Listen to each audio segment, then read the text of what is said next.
Macron, on a Charlie Hebdo. Charlie Hebdo qui continue de recevoir des menaces de mort, comme à l'époque des caricatures du prophète, tout simplement parce qu'il a fait sa une sur Tariq Ramadan. On se souvient des enquêtes, la polémique sur Tariq Ramadan, les enquêtes qui sont ouvertes sur des viols présumés. Oui, ce qu'on n'apprécie pas, semble-t-il, sur cette une, et on a le droit de ne pas apprécier d'ailleurs Charlie Hebdo et les unes de Charlie Hebdo, c'est en fait ce que fait dire le dessinateur à Tariq Ramadan: je suis le 6e pilier de l'islam, avec son sexe en érection. En pilier, quoi. En fait. Voilà, en pilier.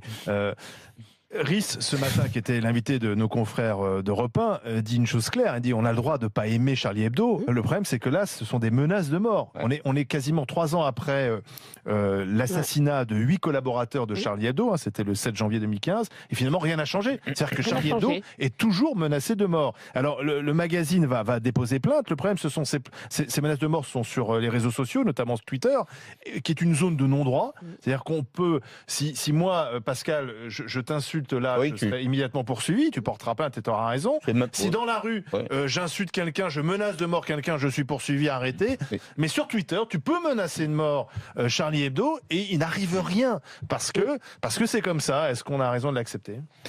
Non, évidemment. Alors, tu vois, je suis un peu partagé parce que en même temps, bon, Tariq Ramadan, c'est pas mon préféré dans la bande, si je puis dire, mais il bénéficie, comme tous les autres, de la présomption d'innocence. Totalement. Or, la une de Charlie Hebdo, à sa façon, elle viole la présomption d'innocence puisqu'elle le désigne déjà un peu comme coupable. Maintenant, elle le désigne comme érotomane surtout. Oui, c'est surtout coupable ça, dans le cadre du harcèlement pour lequel il est ils font des mis en cause. Sur Weinstein, ils ne reçoivent pas de menaces de mort. Non, mais je suis d'accord avec toi. En même temps, on est face à un fascisme musulman, islamiste, qui se manifeste de cette façon-là. C'est un vrai fascisme. C'est le fascisme du XXe siècle. Alors, il y a eu au XXe siècle le communisme radical, le fascisme radical. Au XXIe siècle, on a l'islam radical, qui est une forme de fascisme, qui emprunte d'ailleurs exactement les mêmes techniques: l'intimidation, la menace, l'élimination. Faut évidemment... Et on est aussi dans ce côté binaire, c'est-à-dire pur, impur, etc., qui est une des caractéristiques du régime fasciste. Moi, je soutiens Charlie Hebdo parce que c'est le seul, si vous voulez, qui a élevé la voix. Parce que qui on a entendu contre Tariq Ramadan? J'ai entendu aucune association féministe, j'ai entendu aucune... Non. Si. Non. Des gens, si tu veux, des féministes qui se revendiquent féministes, qui montent au créneau à chaque fois qu'il y a des scandales sexuels. Je me souviens encore du scandale Denis Baupin, qui était des gestes totalement déplacés et tout, ou des politiques, mais des femmes étaient montées au chrono. Là, je n'entends rien. Et j'ai l'impression que Charlie Hebdo est le seul qui va relever ce qui a fait l'actualité vendredi. Non, mais c'est surtout... Oui, parce que Tariq Ramadan fait peur, moi, je pense. Mais non, mais c'est surtout que... Alors, on le voit bien, il y a des menaces de mort immédiatement après. Ça veut dire qu'après l'assassinat des 8 collaborateurs de Charlie Hebdo, donc en 3 ans, toute la pédagogie qui a été mise en place, toutes les campagnes n'ont servi à rien. Il y a encore en France des personnes qui ne comprennent pas la liberté d'expression et qui pensent qu'on doit tuer quand on n'est pas content. Quand quelqu'un fait une ou écrit un papier et t'es pas content, il faut le tuer. Donc ça, déjà, ça montre ça. Ouais. Et deuxième chose, il faut dire que Tariq Ramadan, c'est vrai que c'est un sujet sensible. Moi, la semaine dernière, on a parlé de Tariq Ramadan et je rentre à la maison et je rencontre une personne qui me connaît, enfin qui me reconnaît dans la rue et qui dit c'est génial et tout, et qui me dit par contre Tariq Ramadan, attention, faut y aller doucement. Donc, vous voyez, je sais pas. Je dis moi je dis ce que je pense. C'est une figure dans l'islam et pour les musulmans. Quand je rentre chez moi au Aubervilliers. Donc oui, j'ai une personne qui m'a reconnu et qui m'a dit ça, qui me dit Tariq Ramadan par contre doucement, faut pas. C'est quand même dingue que les gens soient plus choqués par la une de Charlie que par les accusations contre Tariq Ramadan. On est sur la marche sur la tête. Il faut pas toucher, il faut faire attention. Il faut faire attention, voilà. Non mais il faut dire les choses. Parce qu'à force de signer des accords de Munich avec ces forces-là, tu vois, l'équivalent des accords de Munich où on avait finalement concédé, on s'était livré, on avait donné les clés de la ville à Adolf Hitler. Si on fait exactement la même chose avec ces gens-là, mais un jour, on en paiera le même prix. C'est quand même étonnant. Moi, j'ai été frappé là dans la semaine qui vient de s'écouler du débat sur la croix de Plouhermel où on a des espèces de radicaux de la laïcité qui nous emmerdent alors qu'on laisse des prières de rue musulmanes en France. C'est l'intimidation. Il faut condamner les deux.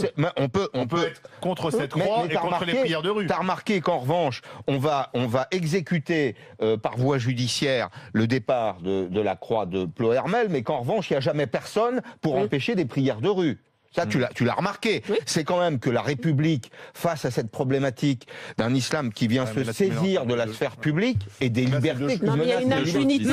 Excuse-moi, tu sais, à l'époque du téléchargement illégal, quand on cherchait les gens sur Internet qui faisaient du téléchargement illégal, on les retrouvait, on leur envoyait un courrier pour leur dire attention, c'est illégal.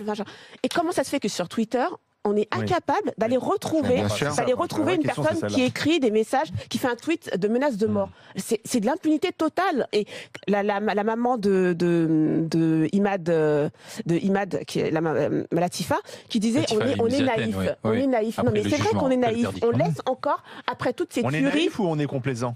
On est naïf, complaisant, passif, on est tout ce que tu veux, mais on laisse encore, après toutes ces tueries, des gens tweeter ce genre de trucs. Et je comprends pas. Informatiquement, il est possible de retrouver ces personnes. Moi, je comprends encore que certains, sur les réseaux sociaux, arrivent parfois, justement, à en arriver, si tu veux, à commettre des choses dans la vie réelle. Et ça, je pense qu'on a beaucoup trop... C'est ça. Je pense qu'on le voit bien qu'il y a des groupes qui forment sur les réseaux sociaux, ça monte en puissance, et à aucun moment, on prend encore ça à la légère. Donc, c'est totalement surréaliste. Grande gueule du jour, cet appel d'une centaine de personnalités à ce qu'il y ait un plan d'urgence contre les violences sexuelles, contre le harcèlement. Ce sont les suites de Balance ton port. Elles ont envoyé une lettre, ces femmes, au président de la République en lui demandant de prendre des mesures d'urgence. Elles font quelques propositions. Est-ce qu'un plan d'urgence... Et qui revoilà 3, 2, 1, DSK sur le PS. Le temps est venu de renouveler le centre-gauche français. L'élection d'Emmanuel Macron a créé une sorte de tremblement de terre dans la politique française. Et ce parti, qui est le mien, je le dis avec un peu de tristesse, mais c'est comme ça, n'a pas su accompagner la mondialisation, se transformer quand le monde se transformait. Et donc il est temps qu'il disparaisse. Alors c'est Dominique Strauss-Kahn qui s'exprimait lors d'un forum mondial. Oui, et on n'a pas été au bout de cette déclaration, parce qu'il dit il est temps qu'il disparaisse, le Parti socialiste, et qu'une autre force, peut-être avec une partie des mêmes membres, apparaisse. Donc il dit il faut que le Parti socialiste se réinvente, comme il l'a fait tout au long de son histoire. Rappelons que quand la SFIO s'est pris une déculottée dans les années 60, eh bien, François Mitterrand a réinventé à l'époque le socialisme et a créé le PS dans les années 70. 71. Et c'est en gros ce que DSK suggère à ses ex-amis socialistes. Alors, ce qui est intéressant, ça a surtout fait réagir à ceux qui pensent que le PS a encore un avenir et qui sont pour certains déjà candidats d'ailleurs au poste de premier secrétaire pour remplacer Cambadélis. Je pense par exemple à Luc Carvounas qui a évoqué des propos incroyables de la part du DSK à qui le PS a tout donné. Et on sait que Luc Carvounas est candidat pour remplacer Cambadélis. Olivier Faure, le patron des députés socialistes, qui a dit « C'est triste de voir DSK se tromper de rancœur ». Alors qui a raison dans cette histoire ? C'est triste de voir le PS terminer à 6% surtout. Enfin, je sais pas, moi j'ai beaucoup d'estime personnelle, tu vois, pour Benoît Hamon. Je pense qu'il a été mal servi par le PS. Je pense que c'est un type qui était très en avance sur son temps, mais ça fait pas l'économie d'un débat sur le PS. Le PS est hors sujet. Oui, Strauss-Kahn, il a raison. Il faut le remplacer. Ça veut pas dire que les idées socialistes ont disparu. Ça veut dire que le socialisme du 21e siècle, il doit être soluble dans la mondialisation. C'est pas lui qui va changer le monde. Si tu veux, en France, on a toujours eu tendance à considérer que l'étranger, les autres, autour de nous, n'avaient qu'à s'adapter à notre modèle. Ben non, c'est nous qui allons nous adapter. La mondialisation, elle est aujourd'hui volatile, elle est incertaine, elle est complexe. Il faut s'y adapter. Il y a le digital, les nouvelles chaînes de valeur, dans la création de valeur, dans les modèles sociaux. Le PS n'a pas su répondre à tout ça. Mais il a rien compris. Bon, en même temps, tous les amis de Strauss-Kahn sont avec Macron. Hein. Deux choses. C'est ce que j'allais dire, vraiment. Voilà. Parce que en fait, il est en retard, je pense, Dominique Strauss-Kahn. Parce que c'est déjà fait, en fait, tout ce qu'il dit. Le PS est en mort clinique. Donc, il est en mort clinique. Et quand il dit qu'il faut reconstruire un parti au centre-gauche avec les mêmes membres, ben oui, ils sont chez Macron. C'est en marche. C'est en marche. Ça, c'est déjà fait. Exactement. Donc, en fait, c'est terminé. Là, il fait un constat. Il y a beaucoup d'anciens Strauss-Kahniens autour justement, Macron. Effectivement, on est de cette tendance-là. Donc, vraiment, c'est déjà trop tard pour le Parti socialiste. Et donc, il demande la mort. Enfin, mais il est déjà mort. Et les personnes qui sont en train de se présenter pour la direction du parti, ils sont encore dans l'illusion l'illusion que quelque chose peut encore renaître. Non, tu crois pas, toi, tu penses que le PS est mort? Non, c'est vraiment mort. Et je pense que Macron a tué tout le monde, mais pas que le Parti Socialiste. Il a aussi un peu tué les Républicains, de toute façon. Et que pour se reconstruire. Un peu moins, mais il les a quand même bien blessés. Voilà, c'est un animal blessé et l'autre a un animal mort.